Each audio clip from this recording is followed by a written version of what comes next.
Kisah Para Rasul 6 ayat 1 sampai ayatnya yang ke-7. Betapa dahsyatnya gereja mula-mula itu mengalami pertumbuhan dan perkembangan. Ada 3.000 orang yang kemudian memberi diri dibaptis. Dan pemberian diri mereka ini saudara tidak berhenti sampai di situ saja. Setelah dibaptis selesai. Sudah. Tidak saudara-saudara. Mereka bukan sekedar terbawa emosi karena mendengar Petrus berkhotbah. Atau sekedar ikut-ikutan dengan orang-orang lain yang kemudian memberi diri mereka dibaptis. Tidak. Di bagian firman Tuhan dari Kisah Para Rasul 2 ayat 41 sampai 47 kita bisa menemukan bagaimana orang-orang yang memberi diri ini dibaptis memiliki sebuah kerinduan untuk terus bertumbuh, mengenal Kristus, menjadi murid Kristus yang sejati. Dan bagaimana mereka juga punya antusias yang luar biasa untuk terus belajar bagaimana menjadi murid Kristus yang benar. Saudara-saudara yang dikasihi oleh Tuhan, setiap hari katanya ada saja orang-orang baru yang percaya kepada Kristus sebagai Tuhan dan Juru Selamat. Dan jumlah mereka ini makin hari makin bertambah. Ada yang mengatakan bahkan jumlah jemaat mula itu sampai belasan ribu jumlahnya. Saudara, tampak sekilas bahwa jemaat mula-mula adalah jemaat yang ideal, bukan? Itulah sebabnya ada banyak orang yang seringkali berkhotbah agar gereja-gereja di zaman ini meneladani kehidupan jemaat mula-mula itu. Mereka tidak hidup untuk diri mereka sendiri atau untuk keluarga mereka masing-masing. Tapi dikatakan bahwa setiap hari ada di antara mereka yang selalu memberikan perhatian, yang selalu berbagi dengan orang-orang lain. Baik orang-orang yang membutuhkan pertolongan maupun jemaat biasa. Bahkan dikatakan ada dari antara mereka yang kemudian menjual harta mereka dan kemudian dibagi-bagikan kepada orang-orang. Di dalam perkembangan mereka sangat luar biasa. Namun tidak dapat disangkal ada masalah yang terjadi di dalam gereja. Pada masa itu ketika jumlah murid makin bertambah, timbullah sungut-sungut di antara orang Yahudi yang berbahasa Yunani terhadap orang-orang Ibrani. Karena janda-janda mereka diabaikan dalam pelayanan sehari-hari. Diabaikan, tidak diperhatikan oleh mereka. Latar belakang dari jemaat mula-mula. Saudara, paling tidak jemaat mula-mula ini terdiri dari dua golongan. Golongan yang pertama adalah golongan orang-orang Yahudi yang berbahasa Ibrani dan dalam keseharian mereka berbahasa Aram, ya, bahasa turun-temurun dari nenek moyang mereka. Mereka ini tinggal di Yerusalem dan di Palestina. Nah, golongan orang yang kedua adalah golongan orang Yahudi berbahasa Yunani yang biasa juga disebut sebagai kaum Helenis. Mereka itu tidak bisa berbahasa Ibrani atau Aram karena mereka sudah lama meninggalkan Palestina. Mereka sudah merantau kemana-mana sehingga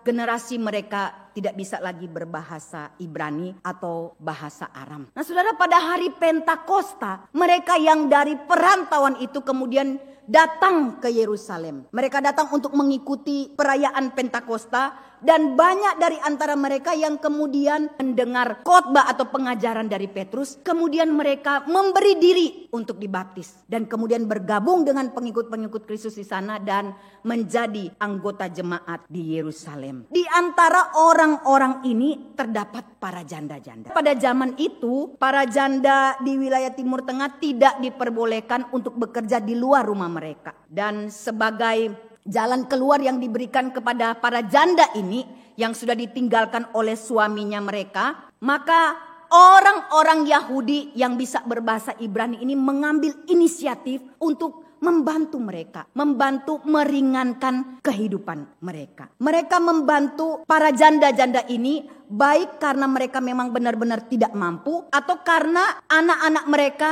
tidak mau memperhatikan mereka atau cucu-cucu mereka tidak mau memperhatikan mereka. Itulah sebabnya para rasul ini kemudian mengupayakan supaya para janda-janda ini bisa dibantu. Saudara, mereka mempersiapkan meja makan bersama sehingga para janda ini bisa berkumpul bersama dan kemudian makan bersama. Namun para janda dari orang-orang Yahudi Helenis ini yang tidak bisa berbahasa Aram ini merasa mereka sepertinya tidak mendapatkan perhatian. Ya mungkin karena mereka tidak bisa juga berbahasa Aram, tidak terlalu mengerti, Akhirnya mungkin ada kesalahpahaman. Tapi saya juga tidak tahu saudara. Yang pasti kemudian mereka merasa bahwa mereka tidak mendapatkan perhatian dan pelayanan yang baik ketimbang janda-janda dari orang-orang Yahudi yang bisa berbahasa Ibrani dan Aram. Meskipun sebenarnya orang-orang Kristen yang ada di luar wilayah itu seperti Barnabas dan beberapa orang Kristen lainnya, saudara, sudah memberikan sumbangan yang cukup banyak dan memberikan bantuan kepada mereka. Tapi mereka merasa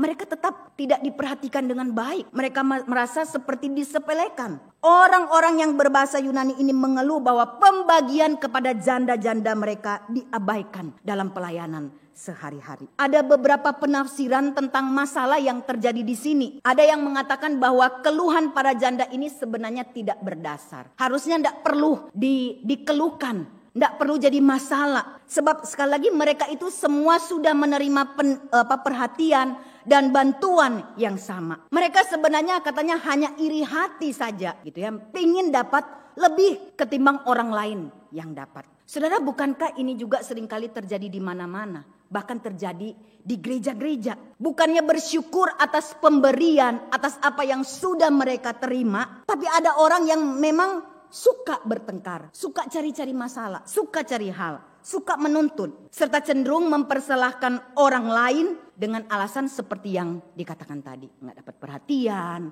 sumbangannya sedikit, apa yang mereka dapat, diakonia yang mereka dapat tidak lebih banyak dari orang lain. Si anu kok bisa lebih banyak, saya cuma dapat sedikit, saya cuma dapat begini, sementara dia dapat begitu. Mungkin ada kerjasama, mungkin ada dapat karena keluarga dan lain sebagainya, sampai mereka bisa lebih banyak dari yang saya dapatkan. Saudara, semoga tidak ada di jemaat kita. Karena rasa iri dan tamak seringkali menjadi akar kepahitan yang seringkali ditemukan baik di antara orang-orang yang miskin maupun orang-orang yang kaya. Saudara, iri hati itu bukan hanya ada kepada orang-orang miskin katanya, tapi orang-orang kaya juga seringkali merasa iri hati, dan itu tidak membuat siapapun bahagia dan bisa menikmati damai sejahtera dalam hidupnya. Ketika kita merasa iri dengan orang lain, ketika kita merasa kita tidak diperlakukan dengan lebih baik orang lain, maka akan timbul perasaan tidak bahagia, membuat kita menjadi tidak damai sejahtera. Bukan berapa banyak yang kita terima, yang kita dapat itu yang bisa membuat kita bahagia. Betul? Kita mau dapat satu dunia ini, kalau memang kita merasa tidak cukup, kita nggak akan bahagia, saudara. Tapi yang bisa membuat kita bahagia adalah ketika kita bersyukur atas apa yang kita dapat, atas apa yang kita terima. Mau sedikit, mau banyak, kalau kita bersyukur, kita menerima dengan sukacita, maka itu akan membuat kita bahagia. Para janda ini diabaikan karena pengurusnya mengikuti aturan lama orang-orang Ibrani. Yaitu kalau janda-janda ini masih punya anak, masih punya cucu yang bisa memperhatikan mereka, maka mereka tidak akan diperhatikan. Yang diperhatikan hanya janda-janda yang sudah tidak punya anak, atau yang sudah tidak punya cucu, atau mereka benar-benar tidak mau memperhatikan. Jadi para pengurus ini merasa mereka tidak punya tanggung jawab, karena memang ada aturannya. Mereka tidak perlu untuk memberikan perhatian, memberikan sumbangan, memberikan diakonia atau santunan dan lain sebagainya. Dan yang ketiga, ada kemungkinan mereka yang bertugas membagikan uang beranggapan bahwa dana yang diterima itu, ya saudara, lebih banyak berasal dari orang-orang Ibrani katanya. Itulah sebabnya ketika mereka memberikan diakonia kepada janda-janda orang Ibrani itu lebih banyak ketimbang kepada janda-janda orang Yahudi yang tidak bisa berbahasa Ibrani. Saudara, kita yang mungkin cuma jumlah jemaatnya 2.000-an saja, terkadang ada mungkin dalam tanda kutip ketidakadilan ketika dibagikan. Kadang-kadang di satu rayon ketika memberikan sumbangan lebih banyak. Orang-orang baku tanya, mau ini dapat apa? Mau ini dapat apa? Wah, kita cuma dapat ini. Akhirnya timbul sungut-sungut. Timbul merasa bahwa kenapa saya tidak diperhatikan? Kenapa dia dapat lebih banyak, kita tidak lebih banyak? Saudara, sulit ya. Kita para hamba Tuhan kadang-kadang sulit. Waktu COVID yang lalu gitu ya saudara. Terus bilang akan dibagikan kepada orang-orang yang kena PHK atau diberhentikan sejenak. Terus ketika dibagikan ada bilang, loh kok ini dokter dikasih? Masa dokter dapat bantuan? Dia kan dokter. Tapi orang bilang kan karena dalam tanda kutip tidak bekerja lagi untuk sementara itu. Jadi dibantu. Akhirnya timbul perdebatan. Dan seringkali itu yang menjadi permasalahan. Tidak disengaja untuk berlaku tidak adil. Karena memang sukar untuk kita menentukan keadilan yang benar. Mungkin sekali lagi tidak disengaja kami atau para majelis atau para pengurus melakukan hal itu. Dan biarlah ketika kita menanggapi dengan dewasa iman yang benar, maka masalah-masalah yang ada di gereja bisa diminimalkan. Kalau boleh tidak terjadi. Sebuah masalah itu dapat diselesaikan dengan baik atau tidak tergantung cara penyampaian dan cara kita merespon pesan itu. Ketika kita menyampaikan sesuatu pesan atau masalah itu dengan cara yang tidak benar, dengan cara yang keras, dengan cara yang kasar, maka bisa direspon dengan sesuatu yang tidak baik. Tapi ketika kita membaca, menyampaikan dengan cara yang baik, dengan cara yang benar, maka responnya akan menjadi berbeda. Seorang hamba Tuhan berkata, gereja yang sejati harus bertumbuh karena firman Tuhan, bukan karena yang lain-lainnya. Jika gereja bertambah banyak karena ditawarkan kesenangan-kesenangan dunia yang diinginkan oleh jemaat, karena mereka tidak mau meninggalkan kesenangan-kesenangan itu, maka sebenarnya gereja itu katanya tidak sedang bertumbuh, tetapi sedang menyerupai dunia ini. Dan makin tidak terlihat kekudusannya, makin tidak terlihat bahwa jemaat itu takut akan Tuhan dan tidak gentar untuk mentaati Tuhan. Tuhan menambahkan jumlah orang-orang yang bertobat karena mereka mendengar Injil yang dikhotbahkan. Mereka juga bertumbuh di dalam iman karena mereka mendengar firman Tuhan yang disampaikan melalui gerejanya. Jika tidak ada firman Tuhan, maka gereja akan menjadi kumpulan orang-orang yang saling akrab. Bagus, saudara. Tapi juga gereja itu akan menjadi satu keluarga, tapi tidak pernah mengenal Tuhan dengan benar. Saudara, ini bukan gereja. Ini akan menjadi perkumpulan orang-orang dunia yang saling kenal dan saling akrab. Tapi yang benar adalah, kata rasul-rasul, gereja yang sejati harus terdiri dari orang-orang yang disatukan oleh iman kepada Kristus dan bertumbuh semakin menyerupai Kristus melalui pemberitaan firman Tuhan. Bukan sekedar berkumpul karena akrab, berkumpul karena satu hobi dan lain sebagainya. Tapi di dalamnya harus ada pemberitaan firman Tuhan yang benar.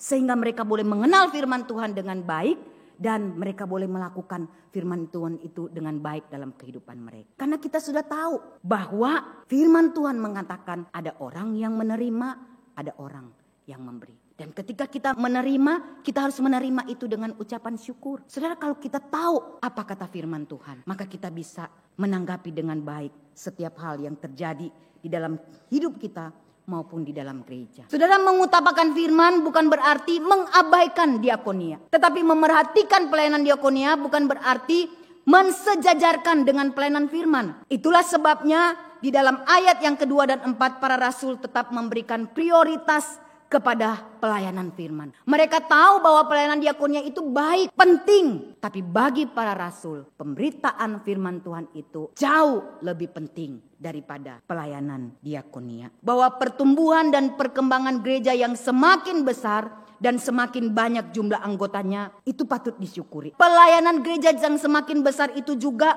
membutuhkan orang-orang yang sudah mengalami kasih Tuhan, yang sudah merasakan kasih Tuhan lewat gerejanya untuk bekerja sama untuk membantu pelayanan di gereja. Supaya tidak terjadi lagi masalah-masalah yang lebih besar dan pelayanan dapat berjalan dengan baik. Saudara, kita disadarkan bahwa selama masih ada di dunia yang fana ini, gereja sebagai tubuh Kristus akan menghadapi begitu banyak tantangan. Akan menghadapi begitu banyak masalah. Ada masalah perbedaan pendapat. Ada masalah cara kita melayani Tuhan. Bahkan cara-cara yang lain. Banyak sekali masalah-masalah yang timbul. Dan kita boleh merasakan di dalam gereja kita sendiri ini saja, saudara. Ada tantangan-tantangan yang terjadi. Biarlah kita jangan terlalu cepat menghakimi. Biarlah kita jangan terlalu cepat mengambil kesimpulan bahwa gereja kita bukan gereja yang baik. Gereja kita adalah gereja yang kacau. Gereja kita adalah gereja yang tidak memperhatikan jemaat dan lain sebagainya. Saudara, belajar dari gereja mula-mula, kita perlu mendoakan para pemimpin-pemimpin gereja kita agar mereka semakin berhikmat dalam memimpin dan menyelesaikan masalah-masalah gereja.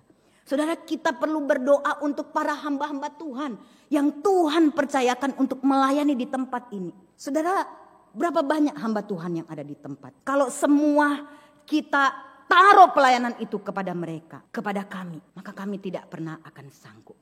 Saudara, dibutuhkan orang-orang yang mau memberi diri Orang-orang yang sudah tahu bahwa mereka sudah menerima anugerah, sudah menerima berkat begitu banyak dari Tuhan. Dan saatnya bagi kita untuk boleh memberikan yang terbaik bagi Tuhan yang sudah mengasihi kita.